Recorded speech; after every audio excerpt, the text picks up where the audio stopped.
What up, peeps? This is Get With It Sports, place where you get your sports with a little swag. I'm Glass. And I'm Brandon.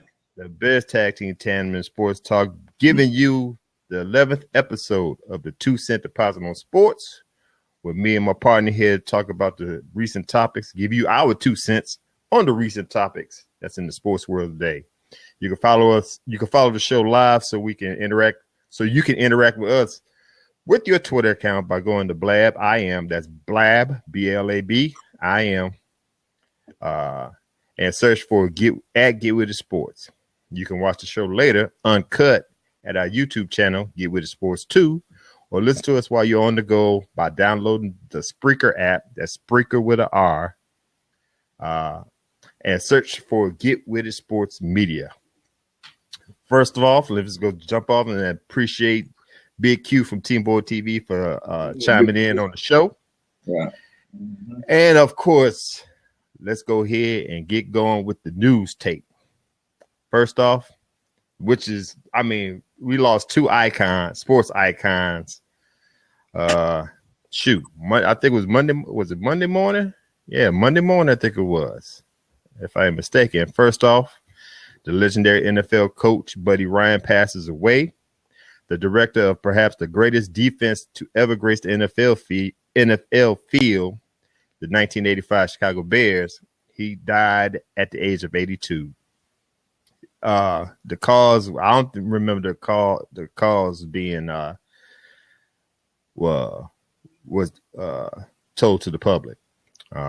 Ryan, father of Buffalo Bills head coach Rex Ryan and Bills assistant Rob Ryan, had a 35-year coaching career that included stints as Bears defensive coordinator, Philadelphia Eagles, and Arizona Cardinals head coach.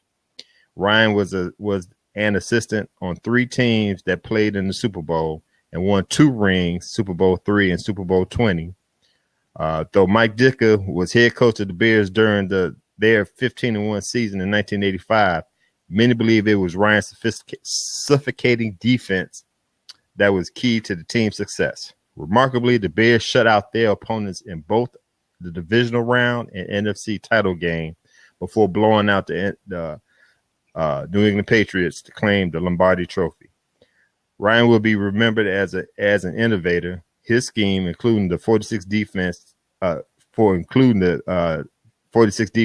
effect. It continues to shape the way defenses are being played right now. So rest in peace and condolences to the Buddy Ryan family. You got any words, bro? Nah, probably the greatest defense. Well, I ain't gonna say the greatest. One of the greatest defensive minds. Yeah. In NFL. Yeah, they still trying to mimic that defense, but I think it still had more to do with the players than just the scheme itself. I agree. Because he had he had a list of players. He had William Perry, Refrigerator Perry, Wilbur Marshall, Dan Hampton, Mike Singletary, Richard Dent, Sean Gale, Dave Wilson. He had a hell of a the players helped him out a whole lot. You know what I'm saying? Nothing against the 46 defense of Buddy Ryan. But he needed both the scheme and the players to run the scheme. Just like they talk about the triangle in the NBA.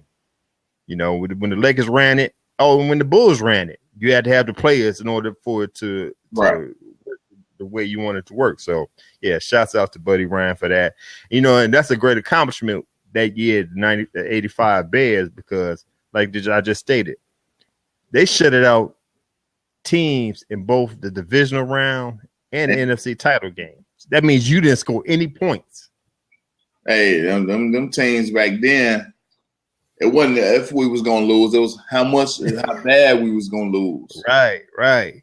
And if I'm mistaken, it was they get the record still up for 72 sacks in the season. Is it? Nah, that one I'm not sure about, but yeah. I think 72 sacks for a season. Yeah, they straight up hurt quarterbacks that year. Right. You're right. So, yeah, rest in peace to Buddy Ryan. Next up, now I'm just going to put it out there. This hurt me more than anything because, of course, my family is from Tennessee. I'm a ride or die Tennessee Vols fan. And like in my running, I don't know if you want to say running joke, but this goes to show you that the Lord up above have jokes. Now, my family is from Tennessee. I'm a diehard Tennessee Volunteers fan. Nothing but Tennessee. Nothing but the orange. Nothing but the creamsicle. Right. My wife and her family are from where? Alabama. So you know, as much as I love my wife, I give them heck. I'll put to you this point. We went to go visit University of Alabama for my oldest daughter, Shanari. And she almost went there. And they were sitting there telling me, you know, if Shanari goes to Alabama, I said, nah, I can't win nothing for you, baby.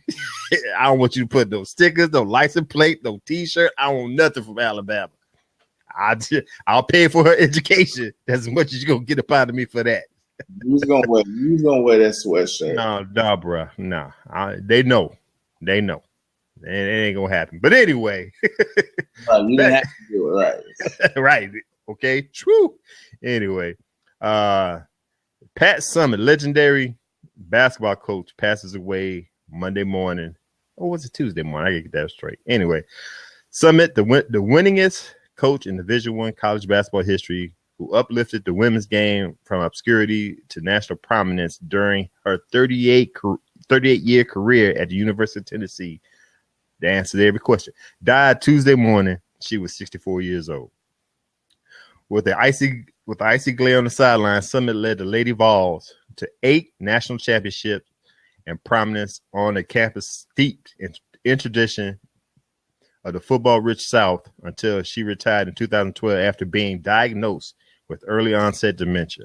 Summitt helped grow college women's basketball as her Lady Vols dominated sports in the late 1980s and 1990s, winning 6 titles in 12 years.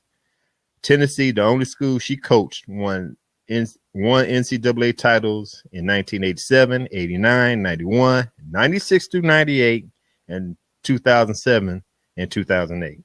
Summitt had a career record of 1,098 to 208 in 38 seasons, plus 18 NCAA Final Four appearances. Summitt was a tough taskmaster with a frosty stare that could strike the fear of failure in her players. She sat in on. Now this is a great story. Just show you how much power and how much respect she had at the University of Tennessee. Bruce Pearl is the head coach at that time of the men's basketball team. She sat in on Bruce Pearl's men's basketball practice and punished the team for partying before an early morning practice by running them until they vomited.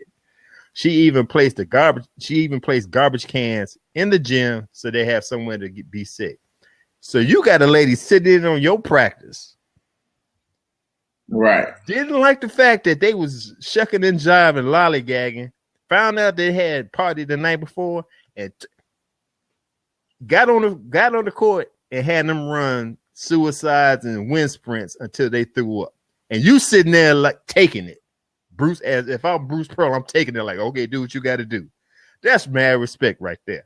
Now, I don't know what that said about Bruce Pearl. That don't say a lot about him at all. I need another coach to come in and discipline my team. I don't care who it is.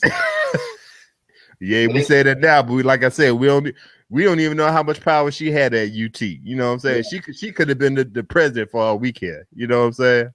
Right. But that's just mad respect for the players have for the coach. Summitt never had a losing record, and her team never had a losing record, and her teams made the NCAA tournament every season. She began her coaching career. I gotta get my reading right.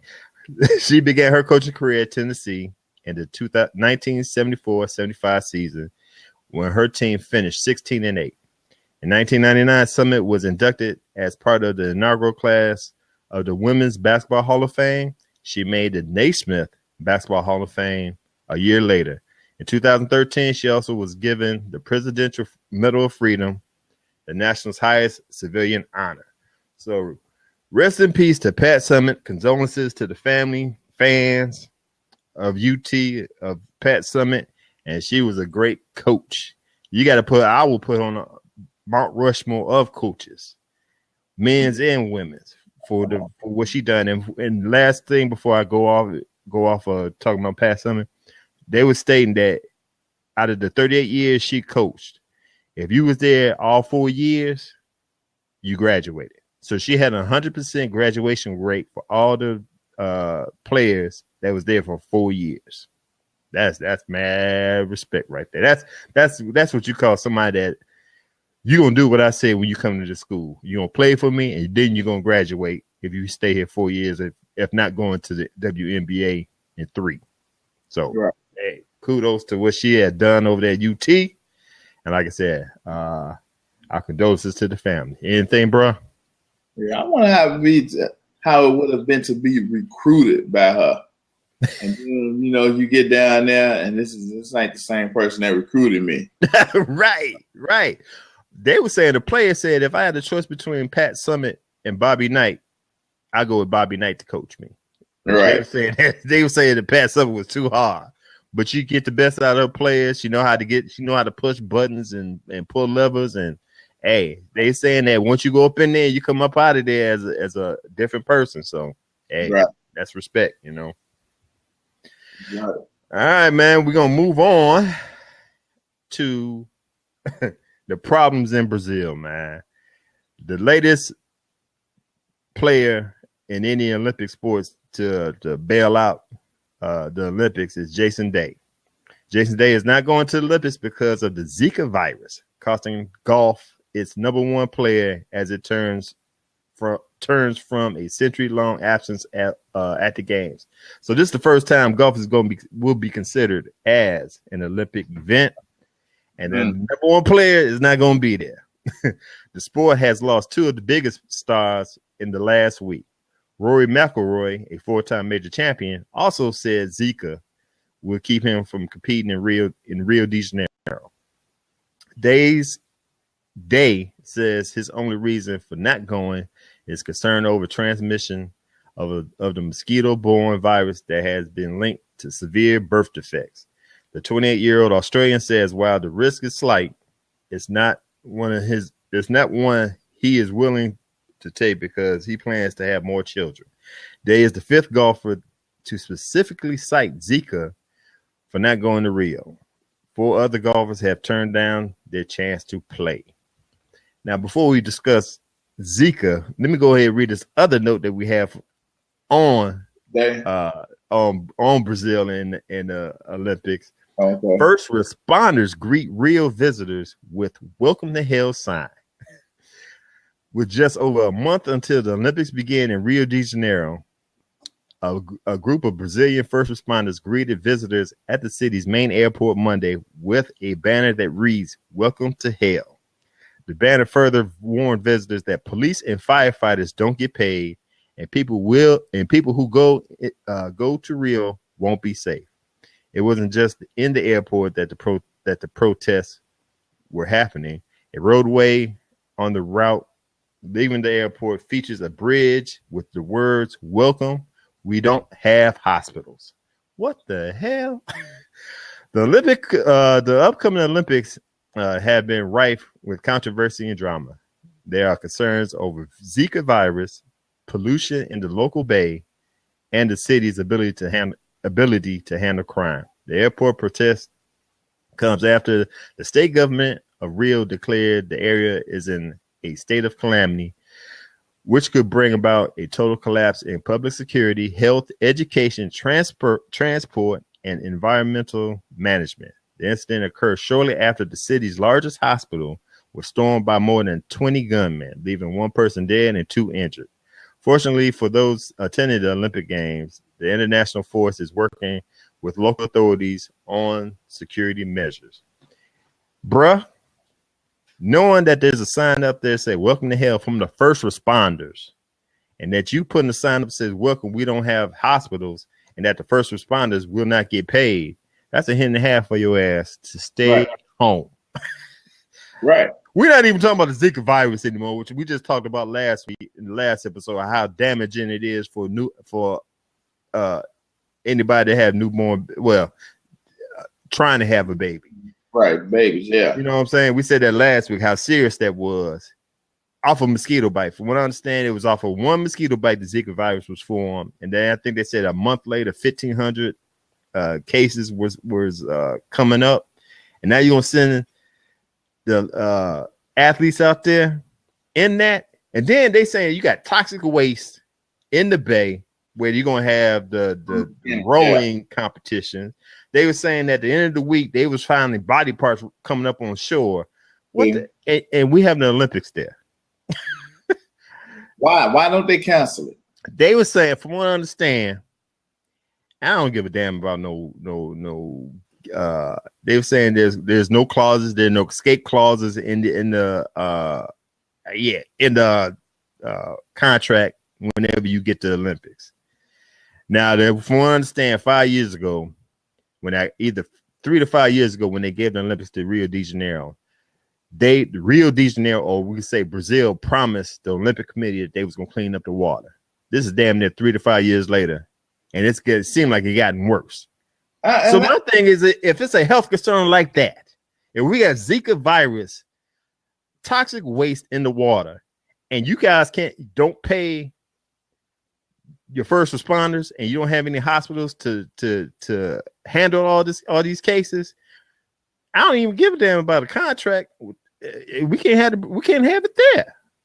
I blame that on the IOC. I'm sorry, the IOC, the International Olympic Committee. I blame that on them because, dude, you still had a chance when we found this out at the beginning of the year. Dude, we just gonna have to move this over somewhere they already have a venue. Like, whoever had it last, we go back over there. Go back over there. Well, I think wasn't Chicago and LA. We was in the running. They was in the running for the Olympics. Right. Now who's on that committee that just got paid and just want to spite the United States so bad that even with body parts and sludge in our water, we're not having Olympics in that country. Right. But see, that's the reason like I told you last episode, they impeached the president. It was a female. I can't remember her name right now. They impeached her. And I think because of all this going on is the reason why they impeached her. But they don't have nothing to do with all the other countries. Right. Like I said, like you said, Chicago, I can't remember the other cities that was trying for the Olympics. My thing is this, maybe they're not equipped to handle it now. So let's go to wherever it was last time, 4 years ago, and have it there, because we know we had a good there. Just go back over there and do it again, because Brazil is not the place to be right now for the Olympics. I think it's too much to prep for it. I think it's even because the Olympics start when? In a little over a month. Yeah, it's way too late to even get probably the last facility that they had together by now. True that. So, I mean, with that being said, I don't blame any athlete that's decided not to go. I ain't going. No, because it ain't safe. And kudos. You know what? I'm saying yeah and nay. If you don't go, I understand. And if you go, hey, I salute you, because you going in. That goes with what we're gonna go into next. I salute you if you going, especially if you're young and you trying to have kids. That's the last place you want to be, man. Yeah. You know what I'm saying? Old geezers like me and you, we like, hey. But yeah, that's like anybody get bit by it, you get bit by a fly over there, you're gonna pass out. If you scratch or slap something, I'm going straight to what this bump wasn't there last night when I went to and fly me up out of here. I want to go to the nearest country. Because y'all already told me ain't no hospitals here. That's what I'm saying. First responders telling you right now, we not getting paid, so we not gonna give you our 100%, and we don't have any hospitals. Dude, come on, man. All right, man. We're gonna move on to and talking about Olympics. We might as well go ahead and state it out there. It's official that we have your 2016 U.S. Olympic men's basketball team, which consists of Carmelo Anthony of the New York Knicks, DeMar DeRozan of the Toronto Raptors, Kyrie Irving of the world champion Cleveland Cavaliers, Harrison Barnes of the Golden State Warriors, Kevin Durant, Oklahoma City Thunder, DeAndre Jordan of the Los Angeles Clippers, Jimmy Butler of our hometown Chicago Bulls, Paul George of the Indiana Pacers, Kyle Lowry, also of the Toronto Raptors. DeMarcus Cousins of the Sacramento Kings. Draymond Green and Klay Thompson of the Golden State Warriors, and that rounds out your Olympic team in basketball. Question to you, bro. They gonna win the gold with that lineup? Yeah, they still good enough to win it. Yeah, I can't knock it. You know, World ain't caught up to them yet. Not yet. It's coming, but it's not there yet. I think they could squeak out a gold medal with that lineup. Yeah. That's the let me see. Yeah, it's a real good athletic lineup too. Yeah. Downloading the post, you got DeAndre Jordan, DeMarcus Cousins, Draymond Green. Nice. Bring the ball up. You got Kyrie Irving. Yeah, you can't go wrong with that lineup. I'm trying to kind of suspect with Kyle Lowry. He's off and on. Same thing with DeMar DeRozan, but you got shooters on there. Harrison Barnes, he better step his game up better than what he played in the finals. But other than that, yeah, I think they got enough. You might have some close games, but I think they got enough to all right, they got definitely got on this team. If it be close, because there's not a lot of defenders on this team. Right. And DeAndre Jordan, I guarantee you he ain't gonna be playing in the fourth quarter of these games if the games are close. I think they're gonna implement the hacker shack, if you want to call it that. Oh yeah. You know what I'm saying? So I'm just saying, but yeah, I agree with you. He don't even need to be playing in them. He needs to be in somebody's camp. Shoot free throws, just 500 free throws a day, right? The whole song. I agree. So here's your lineup for the Olympic basketball team. Next up, this is a crazy story right here. Moses Malone Jr., the son of NBA Hall of Famer and the late Moses Malone, was robbed at gunpoint outside a Houston nightclub on Saturday night.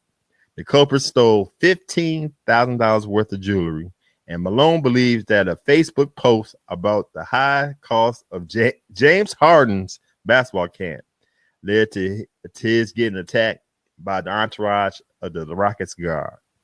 So this is what he posted on Instagram.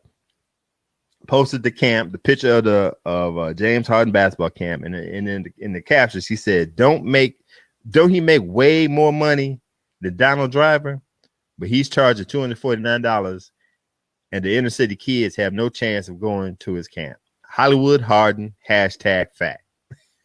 So he's saying because of that, he was at the club and Harden's entourage. He's not saying James Harden was present, but he says that the entourage of James Harden jumped him and stole $15,000 worth of gold, or $15,000 worth of jewelry off him. You believe that, bro? Hell no. You talking about a $249 account? What are you doing walking around with $15,000 for jewelry on you? Really? Hey, he flossing his daddy's money, man. I guess. No, James Harden ain't had nobody jump that jump. I know. I agree. You was just at the wrong place at the wrong time. You know how they always say nothing good happens after 2:00. And I don't know what time this happened. If he was at the nightclub, I'm not. I've heard words that it was a strip club. I'm not sure. I'm just gonna call it a nightclub. And they say he is a frequent customer. So the owner of the club saying that no, it wasn't James Harden. He don't believe it was James Harden entourage. He's saying that, and I guess Moses Malone Moses Malone Jr., let me get it straight, said that the security of the nightclub wasn't there for him. And the owner of the nightclub said, well, since he was a frequent customer, that was their first priority, is to make sure he was cool. So, it's a story. I'm agreeing with you. He got jumped. I'm not lying about that, but I don't think it was James Harden crew that did that. That's just me. Right. Now this next story right here, bro. This was crazy when I seen this yesterday.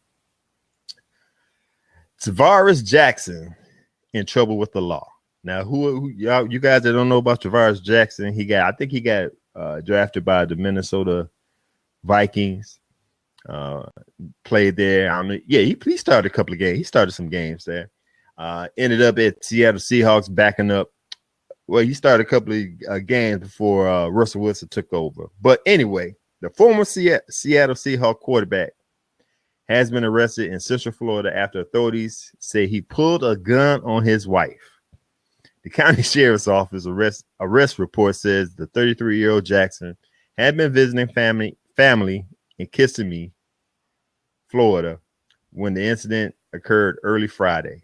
Jackson's wife told the deputy that Jackson had returned to their rental home drunk and began yelling at her. He kicked in the bedroom door, yelled at her, and eventually pulled a gun out and said, "I'll kill you." Now, that's not the tripped out part. This part right here is what's tripped out. Jackson's wife responded, "You better be accurate because you ain't accurate on the field."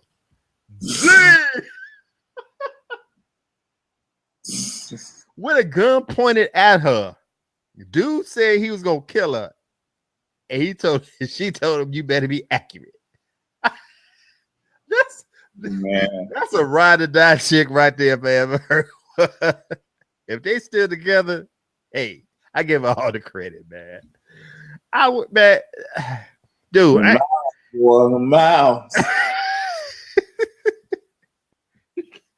Man, listen. A gun pointed at me. I ain't even. You know what? That just goes to show me. He must have been pointing this gun at her before. Oh yeah, he wasn't scared of it. She daring you to pull the trigger, man. Man, listen. Hey, she hardcore. I don't know anything about her, but if I ever get into a fight, I want her with me, man. So that's it on the news tape. We're gonna move on to some NFL news. This one right here. Now, me and you talked about this off air, and I think we both agree to this is just too much money in the NFL. Colts make Luck NFL's highest paid player. The Indianapolis Colts have signed quarterback Andrew Luck to a record contract extension through the 2021 season. Team owner Jim Irsay announced. Luck will earn $140 million over the 6 years of the deal, according to Irsay, vaulting him past Baltimore Ravens quarterback Joe Flacco as the highest paid player in NFL history. Luck was set to earn about $16 million in the final year of his rookie contract. He will now earn $75 million over the first 3 years of his new deal. Perhaps most importantly, of course, we all know we ain't looking at the full number. We're looking at the guaranteed number. And the guaranteed number is ridiculous. Luck's deal includes a market-altering $87 million in guarantees. The previous high record was held by Eli Manning and Phillip Rivers at 65 million.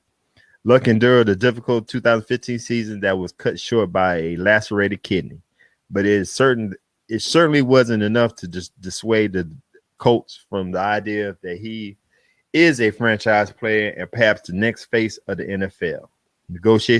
Negotiating Luck's extension was a time-consuming process for the Colts, but the team got it done ahead of the self-imposed deadline of July 4th. Bruh, what you got to say about that? They got to make $87 million guaranteed. Ain't been born yet. All right. Let it cook. That is crazy. And even with the year he had last year, he had an awful year last year. Exactly. He threw so many interceptions, man. He threw interceptions like he was a rookie. Right. He had, man, I'd be like, you got to come back and show me that wasn't a fluke or something. You know? Right. Like, you still off this rookie contract since you playing like a rookie. You still going to run out this rookie contract. Exactly. And that's what they should have been thinking. But like you said, when they got all that money to kick around like that. Yeah. You know, it don't mean nothing. Now, you think the Colts gave them, you still didn't have to give him $87 million guarantee. You could just put him up there with Phillip Rivers and Eli Manning at 65. You just triple jump that, man. Right. Yeah. Now my question to you. This is my question to you. You think the Colts did that because they know the NFL was trying to make him the face of the league? Is the reason why they kept him and solidified this contract? Or we just talking about Jim Irsay just got money to spend like that and just didn't care? Yeah, I think he just did the goofy because he already what commercials Luck had? Direct TV. He had a couple commercials. He had a couple commercials. Yeah, I mean, I don't know about the face of the NFL. He wasn't that type of player to me. But I think that's what they before last year, that's what they wanted him to be. Yeah, but he had such an awful year last year. Mm-hmm. I mean, I don't know. I think you now. Okay, right. That's where I was going, Larry. Like I said last week, years ago, y'all told me, y'all bashing my head. That's the market. That's the market. Is the market worth $87 million to a quarterback? Hell no. Oh my God. Now it is. I'm not mad at Andrew Luck. Hey, handle your business. Your agent deserved that money. Everybody who contract coming up next year, whatever, they just all the quarterbacks just clapping and like, yes. But Larry, let me just put. All right, I'm gonna put it to you like this. I hear what y'all was saying. Y'all bashing in my head. That's the market. Cool. Just because it's the market, don't mean you get stuck on stupid and do what the market does. I guarantee you, one of your favorite team, the New England Patriots, will not be paying nobody no way. I don't even think they paid Tom Brady $87 million guaranteed.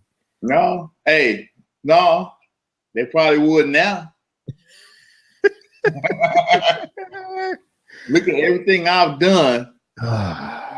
This guy, he getting $87 million. He ain't done nothing. Coming off a horrible year, y'all done got him $87 million. I got y'all championship rings. I got this. I got that. Hey. Just did a Joe Flacco. At least Joe Flacco the year before won the championship for the Baltimore Ravens. Right. He ain't done nothing since. But, hey.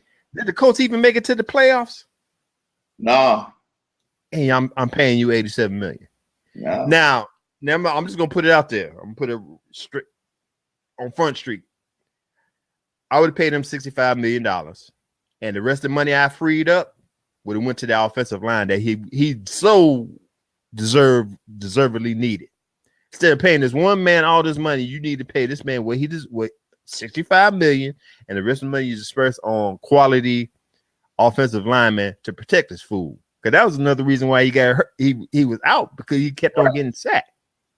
But I wouldn't even gave him the $87 million. Maybe I'd have set that as my bar or whatever. Next year. Yeah, next year, I'd have been like, okay, well, we're gonna start at 65. Mm-hmm. I don't know if you worth. Well, I know you ain't worth $87 million guaranteed, which was a total $140 million. Mm-hmm. We're gonna set the bar at $140 million and go from there to see what we're gonna give you that's guaranteed. Mm. So I wouldn't have. No, hell no. Okay, we both agree on that one. Next up in the NFL, why the NFL bringing up old stuff? The NFL reportedly intends to interview the players linked to performance-enhancing drugs in an Al Jazeera America report. But the players' union may not agree there's enough evidence to warrant the investigation. Green Bay Packers linebackers Clay Matthews and Julius Peppers, Pittsburgh Steelers linebacker James Harrison, and the recent retired quarterback Peyton Manning were all named in the original report, which was based off accusations made by Charles Sly, an Indiana pharmacist who later recanted his claims. The NFLPA Assistant Executive Director of Internal Affairs, George Atala, told an NBC Sports radio show on Tuesday they have not provided anything beyond the report to substantiate doing a full-blown investigation. Atala said the NFLPA wants to establish a clear line for what can trigger an NFL investigation into alleged PED use, suggesting a few lines of dialogue in a video that were later recanted isn't enough. Quote, if we were in a world where the league wanted to investigate every time somebody tweeted something about a player, they would have to hire a lot of staff in order to do that. James Harrison is not happy about the league's investigation of players, and the veteran is upset the league is interviewing players about the report on the alleged use of human growth hormone. Harrison posted the chastising letter received by the interviewees on Instagram and tagged the NFL and Commissioner Roger Goodell when writing, "When you say jump, I don't ask how high. I ask why."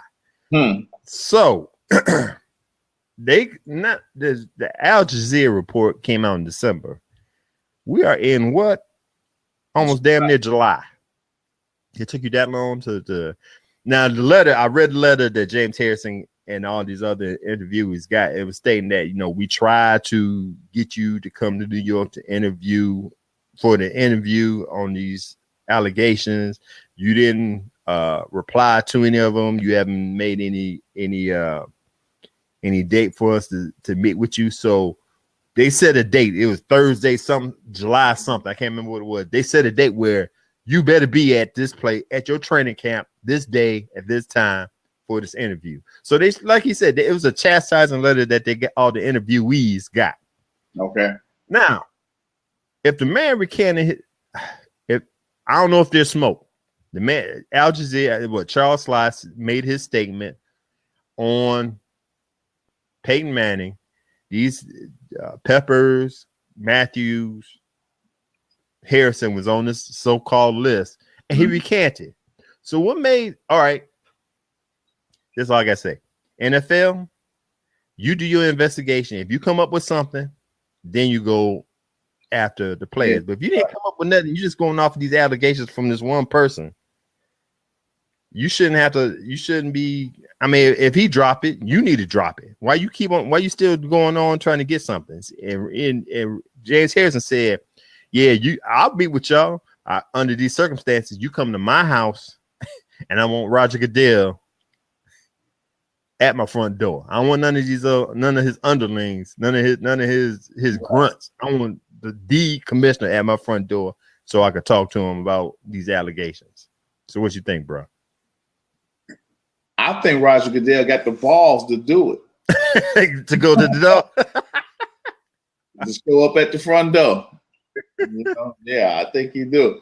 But no, you can't go off of. I mean, like he said, if you're going off of allegations of what somebody say, you be doing that your whole career. And, because anybody can say or print, especially now on social media, whatever they want, whenever they want. So you need a team of investigators to even go through stuff like that or whatever. Right. And that's before you even make your own decision or determination that this is warranted, to look into even further. Right. So I think it's a bunch of crap. But the NFL, knowing them and Roger Goodell, they're gonna take it further. Right. I got you. You know what? I don't think it's going to end up the way the NFL thinks it's going to end up. I think they need to drop it, just like I think they need it now. As much as I'm a New England Patriots hater, I think they need to drop that mess with the deflate gate. I'm so tired of that. I'm so moved on from that. I don't understand why it's still going on. Right. So NFL, you know what? Unless you got concrete evidence, you don't need to sit here and try to do some investigations. That's just me. Well, that's you got. You know what? That goes back to the players' union too. They messed up. They got too much power. Right. Too much power. He got it all. He roll over tomorrow morning and say he gonna drop it, then it's drop. Right. Outside of that, it's full steam ahead. I totally agree. I want to take the time to say what's up to Hillman Dropout. I ain't heard from him in months. What's up, man? I appreciate you joining in on the show, checking us out. We're going to move on to the MLB. The one thing we're just going to talk about the MLB, which I know is near and dear to my partner here's heart, since he a Cub fan. Kris Bryant etched his name into the Chicago Cubs history books Monday, establishing a new franchise record with 16 total bases on a magical night at Great America Ballpark, in which he went 5 for 5 with 3 homers and a pair of doubles while driving in 6 runs. Bryant the reigning National League Rookie of the Year, is now the first player ever to hit 3 home runs and 2 doubles in a game, and set a new single game franchise record with 5 extra base hits en route to a 11-8 victory over the Cincinnati Reds. The Cub fans in attendance tried to coax him out of the dugout for a curtain call, but being on the road, the 24-year-old passed up. So this might be the only time, very rare time, I'm gonna congratulate anybody from. It won't be anybody from the Chicago Cubs. But hey, he did his thing. Congrats to Kris Bryant for doing the damn thing. Go ahead and get your shine on, bro. What you think about this, man? We will see you in November. Oh man, please, really? In November, when you recant all this stuff that you're talking about being the only time, whatever. So ready to just save all that. I'm willing not to even give you a chance to talk about it. Just hey man, listen, I'm a hater. Y'all, you know I'm an official Cubs hater. I call them scrubs. I got all that, but I'm gonna give credit where credit's due. He did what he's supposed to do, above and beyond. Now back to the team in general. Y'all was supposed to be in there last year, but nope. Who said that? Y'all was playing with house money. I know you playing house money. Y'all was a year ahead of time, but you was right there. So, all right. Okay. All right, bro. You can have as many discussions you want. Bro, we're going to end this discussion right here. You tell me right now on air, Cubs going to win it this year?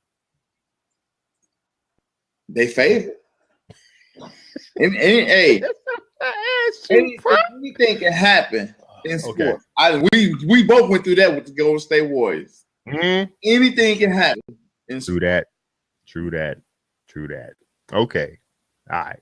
Yeah, I'm gonna let you fly with that, man. Yeah. Okay. I can't tell you this. All right. I know who ain't gonna win. There you go. Shots fired. Oh yeah. Okay. I'm a return fire. We had one within the century, bro. And I know we playing horrible. We started off good. We playing with house money. Hey. And yes, we have a 13-win pitcher in Chris Sales. First one so far this year. Now, let us go ahead and get another pitcher and make it to the playoffs. Then come talk to me. Yeah, you can look at me all crazy you want, bro. I'm still riding that with my socks. And you guys ain't nothing but right now. You guys nothing but paper champions. And you should be. And yeah, that's all it is on paper. You're right. That's right. Well, why every Sox fan, including yourself, and we can move on from this after this statement. Okay. Every Sox fan, including yourself, claiming pitching. Y'all need hitters. Sox can't hit. Y'all got about 6 instant outs in y'all lineup. Easy. And y'all being in the American League, y'all got 9 batters. So I mean, that's only 3 guys that's capable of doing anything in y'all lineup on a nightly basis. And we will move on because I have nothing to say against that. All right, we'll go into the NBA. Teams are preparing for the Durant Sweepstakes. Kevin Durant doesn't plan to travel across the country to be coveted. Instead, his suitors will be coming to him. The All-Star will be holding his free agent meetings in the Hamptons of Long Island, New York on Friday and Saturday. Durant, however, will reportedly have his first meeting with the Oklahoma City Thunder on Thursday before flying to New York to meet with Golden State Warriors. There's expected to be no shortage of teams lining up to meet with Durant, as the San Antonio Spurs, Boston Celtics, Los Angeles Clippers, and Miami Heat all believed to have been granted face-to-face meetings. The New York Knicks and Atlanta Hawks are also hoping to secure a meeting with the former league MVP. Durant, 27, has spent his entire 9-year career with the Oklahoma City franchise. He averaged 28.2 points, 8.2 rebounds, and 5 assists in 72 games last season. So, let me ask you, number one, do you think Durant leaving Oklahoma City this year? It depends. I say It depends on. I'm sure this conversation took place with Russell Westbrook because his contract is due up next. You know, he's free agent next. So now, if you and I are on the same team at the caliber of these guys, and I'm ahead of you or whatever, I'm going to ask you, what are your plans? What are you doing? Because I'm going to tell you, hey, look, what I do is going to be based on what you do. I feel like we got a championship team here as long as we together. But I don't want to sign a long-term deal here and then you leave next year. So now you tell me, and I'm keeping it to myself. I ain't got to go out and tell nobody that you leaving. You know, I just ain't going to be here. You know, if you tell me you leaving, then I'm going to make sure I sign somewhere else. But if you tell me you're staying as a man of your word, you know, then okay, I'll sign that long-term deal here. You know, I think that's what his contract. I think that's what it's going to be based on whether he's staying OKC or not. If Durant stays in OKC, then I know Westbrook will be there when his free agency come up. Okay. And even though he may do the whole visiting thing and all that, he's gonna end up still there. Okay. So he's gonna be there next year. He will be OKC. Who, Durant? Yeah. I don't know. Okay. I don't know. Based on the conversation that they right. had, so I don't know how that conversation went. I totally agree with you. My gut tell me that he will be though. Right. Okay. I don't think he's a LeBron. You know, I don't think he's a championship chaser. Right. You know. Right. I think he'll be there, and you know, other guys can come join that team. But I think he'll be that guy that's willing to, you know, be the Karl Malone or the Patrick Ewing and, you know, finish with that one franchise. If we win it, great. If not, then, you know, I missed my opportunities. And he had opportunities. I agree. I agree with you to a certain extent. Kevin Durant is a loyal person.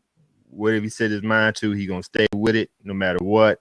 I agree. I think him and Russell Westbrook have a close relationship. They damn near best friends. They eat together. They do, you know, they do everything together. And I'm sure they've been having this talks for the past year since it's been coming up.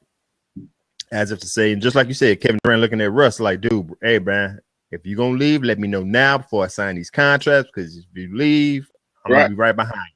That's why I think he's gonna sign a 1-year deal this year, give the Thunder a chance to, and which they have been improving, and I'm going to talk about it in a second, to improve, because they was one win away from the finals. So they got a championship quality team. Oh, definitely. They got a championship quality head coach, and I don't believe he's gonna leave to downgrade. And just like you said, it's all about Russell Westbrook, what he's gonna do. So that's after this 1 year, they can lose both players. Now, this is where I'm going with this. The Oklahoma City Thunder made a move. What was it? Last week before the draft, they got rid of Serge Ibaka to the Atlanta Magic for Victor Oladipo, Ersan Ilyasova, and draft rights to and have Domantas Sabonis, which is the son of Venus Sabonis, which was great player. So they got a young, they upgraded. So the Oklahoma City Thunder is doing this. They saying, okay, we gonna make sure you want to stay here because we upgrading our offense, our defense, we upgrading the team. And if by chance you do leave, we're not gonna be a championship quality team, probably, but we got some pieces to make it in the playoffs. So we're not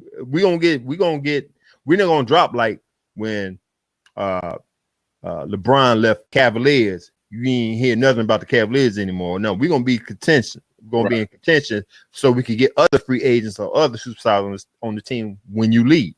You know what I'm saying? So this one I'm thinking about, this is just me, with these other teams, with the Boston Celtics, the San Antonio Spurs, who else out there? Clippers, the Heat. They meeting with them. This is my opinion. They are meeting with them not for this year. They meet them for next year. Give them the game plan, give them like a 3-4 year game plan, what they're looking at down the line, as if to say, okay, we know you're gonna sign with OKC this year to get paid and one more run for the championship. But by chance, Russell Wilson want to go back to LA to the Lakers or just lead the team. This is what we got waiting for you next year.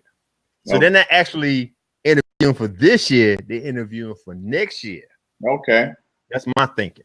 Okay. You know, so anyway it goes, you know, people saying, well, if Kevin Durant going to go to OKC, why he's going to check out these other teams, because he's looking for his future, number one, and he deserved to be wine and dine. You know, I ain't gonna knock it. Hey, I know I'm saying here, but what y'all gonna tell me to blow my mind and make me change my mind?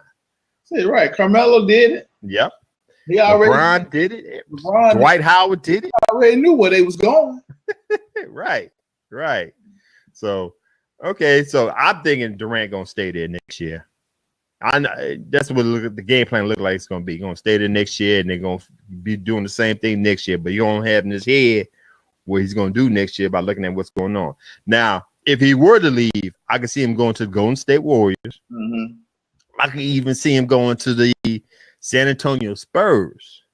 Because think about that. You got Durant, Aldridge, what's the oh gosh. Who? Kawhi Leonard. Yeah, Kawhi Leonard. Thank you, Kawhi Leonard. And they might get Michael Conley from the Memphis Grizzlies. Now, if that happens, that's gonna be an ugly team next year for the San Antonio Spurs. Mm-hmm. But those are two teams I can see him going to if things fall in place. Anyway, let's move on to the Hawks and Celtics trying to secure meetings with Dwight Howard. The Boston Celtics and Atlanta Hawks will reportedly get the first crack at wooing unrestricted free agent Howard. The Hawks are expected to make a run for Kevin Durant, but if that doesn't pan out, they are considering pairing Dwight Howard with fellow big man Al Horford. Now, I'm going to talk about Al Horford in a minute, who is also hitting free agency this summer. Mm-hmm. The Celtics were linked to Howard at this year's trade deadline when they were reportedly shopping the Nets pick. Number one with the Nets pick, excuse me. No deal transpired, so Boston eventually used the number 3 selection to draft forward Jaylen Brown out of the University of California. Howard's expected to meet up with 5 teams, according to ESPN sources, with the Miami Heat looming as another potential suitor. The 30-year-old is coming off his 3rd campaign with the Houston Rockets, but isn't expected to return to Houston after declining his $23.2 million play option for 2016-2017. He scored 13.7 points a game, the lowest since his rookie year, shooting 62% from the field this past season. He also averaged 11.8 rebounds and 1.6 blocks per contest. So he's lining up with the Celtics and the Hawks. Do you think he's going to sign with either one of them teams? No. Oh, okay. We know he's not going back to Houston. If he ain't signing with them 2 teams, where do you think he's going, bro? I can see him in Miami. I'm surprised the Knicks ain't came knocking. You know? Well, we know why now. You heard the recent rumors now, but yeah. Let me ask you this, okay? Mm-hmm. Let me ask you this real quick. The Knicks supposedly won Joakim Noah, and the offer has been put out there for $18 million a year. Right. Joakim Noah, bad knees, bad foot, or whatever. No offensive skill whatsoever outside of offensive rebound and putting back like that. Would you take that broke down Joakim Noah over this cancerous Dwight Howard? With the adjective you just put up in there, yes. For the simple fact, I agree with you. We've been here when Joakim Noah got drafted and been here ever since. So we know what we're getting out of Joakim Noah. Joakim Noah got bad knees. Joakim Noah really has no offense. But what does Joakim Noah has that Dwight Howard doesn't have? All right. There you go. And he's all about the team. You're absolutely right. Dwight Howard is called a 10 man for nothing. Right. You know, so yeah, answer your question. Okay, here you go. He asked Hart, and he's for the cheap. If you want to call $18 million a cheap, Dwight Howard looking for the max. Dwight Howard is not getting the max, so we already know what we're getting out of Dwight Howard. Right. Right. So that I think I just answered. I did answer the question. I'll take Joakim over Dwight Howard. Right. Now I'm hoping. I ain't gonna say hoping. My opinion is that Dwight Howard will go to, if it was me, he would go to the Celtics. Yeah, I think the Celtics is you smiling. I think the Celtics is a quality up and coming team. They made it, you know what I'm saying? They got a nice little nucleus. Great coach, and I think Brad Stevens will get the best out of Dwight Howard. There ain't no shucking and jiving. I'm gonna give it to you straight. And then he's gonna implement something to give some touches to Dwight Howard, pick and roll, whatever it is. But Dwight Howard would get more touches there than he would in Houston. So I think that would be a great fit. I know he's from Atlanta. I don't know about the Atlanta Hawks, because the Atlanta Hawks got to try to sign Al Horford. Right. That's not they make it sound like he's coming back. That ain't a done deal. Cause I know a lot of teams. Al Horford is a quality big man, and I know a lot of teams that would like his services. So Atlanta Hawks need to work from within before going to get Dwight Howard. Mm-hmm. That's just me. So yeah, I just think he'll fit. I think Boston would be a good fit. I don't know about the Heat. I think, and I'm just gonna call it like it is. Dwight Howard is soft. He's sensitive, and I think the power of Pat Riley will be too much for Dwight Howard. You know.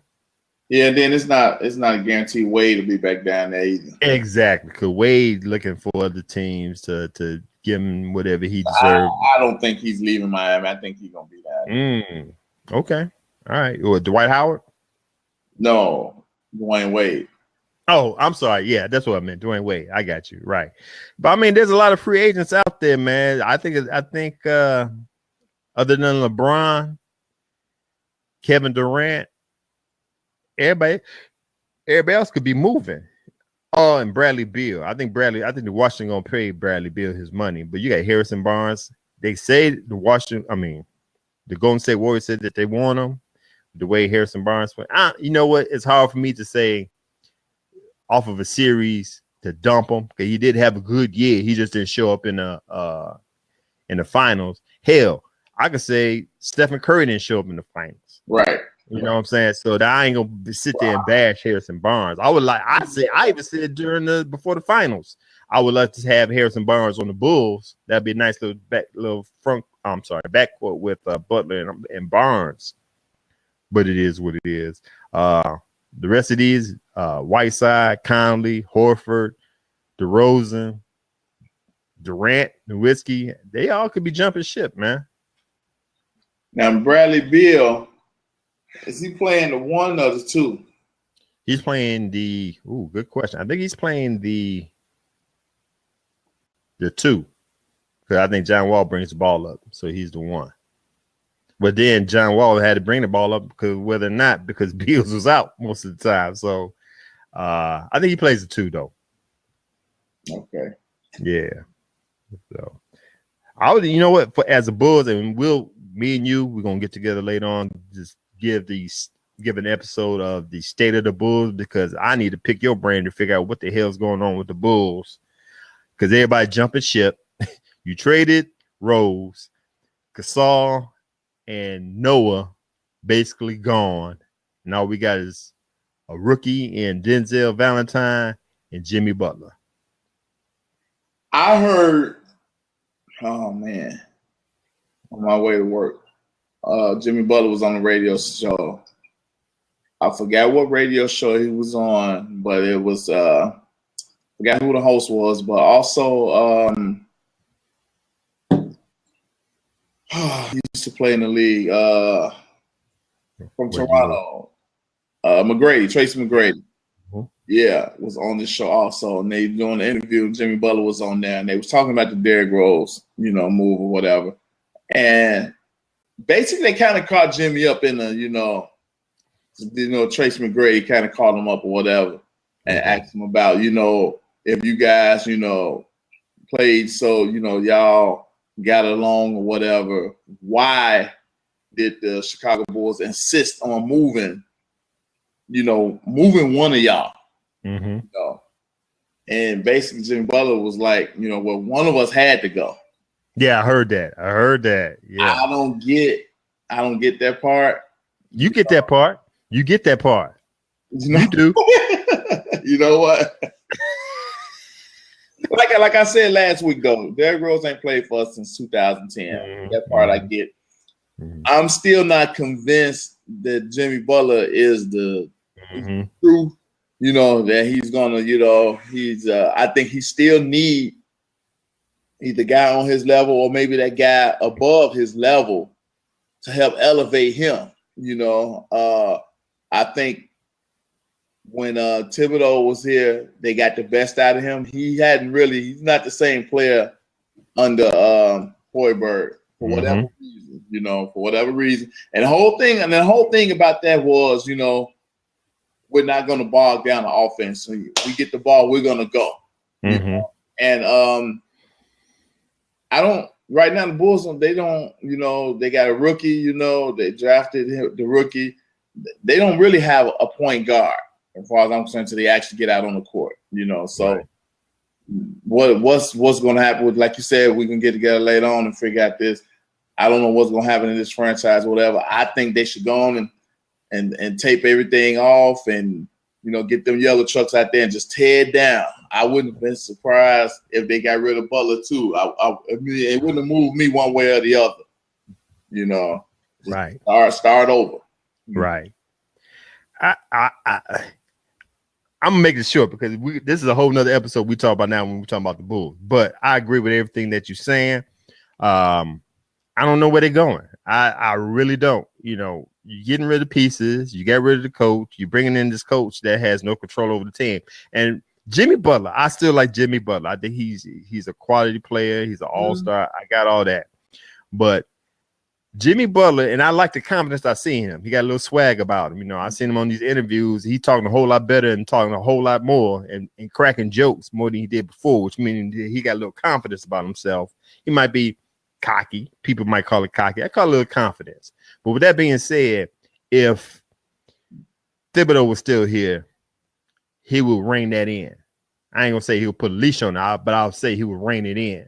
Now I think because we got Hoiberg and Hoiberg, hell, I still don't think he's healthy enough to coach an NBA team because of his heart situation. And he's soft. And I think Jimmy Butler said that he wants structure, he wants discipline and structure. He said at the beginning of the season, and I think he's kind of like walking over the head coach. And that's the Bulls' fault. Now I understand Thibodeau had problems with the front office and all that stuff, but y'all could sit down and at least be, what's the word I'm looking for? Be y'all get together and work. What is the word I'm looking for? Anyway, work together. I just put it like that. They got to work together. So it did happen. You got Hoiberg up in here, and I believe that the players are running over Hoiberg. That's just me. And I think Jimmy Butler seeing the weakness in Hoiberg, and he's taking advantage of it. I could be wrong. But then again, like I said, we'll talk about this later on in another episode where it's the state of the Bulls, because it's coming up soon, because we got to sit down and speak on this, So, all right, man. I think it's time. I think we talked more than enough. It's time to close shop. We want to thank like I said, shout out to Big Q from Team Board TV and Hillman Dropout for chiming in real quick, checking us out on the show. I want to thank you guys for how whatever way you guys are watching us or listening to us. Thank you for taking the time to listen to 2 Cent Deposit on Sports. While you are here, click on the follow button so you can be alerted on new episodes to the shows that we have here at Get With The Sports Media. We have the NFL weekly picks during the NFL seasons, sports notes where I give you a 30-minute synopsis on the daily events in sports, and the Mile High Stampede podcast, which is my baby. and the place where we talk all Denver Broncos, which I need to get on because I got a lot of stuff to get off my chest, which is my favorite NFL team. Check out our videos on YouTube, on our YouTube channel at Get With It Sports 2. Find us on Twitter, me at Get With It Sports, my partner crime here at LEB412. Facebook at facebook.com/Get With It Sports, or contact us via email at getwithitsports2, that's the number 2 at gmail.com. And for Get With It Sports, place where you get your sports with a little swag. I'm Glass. And I'm Brandon. The best tag team tandem out here in sports talk. And as always, be good, be safe, get with it. Peace.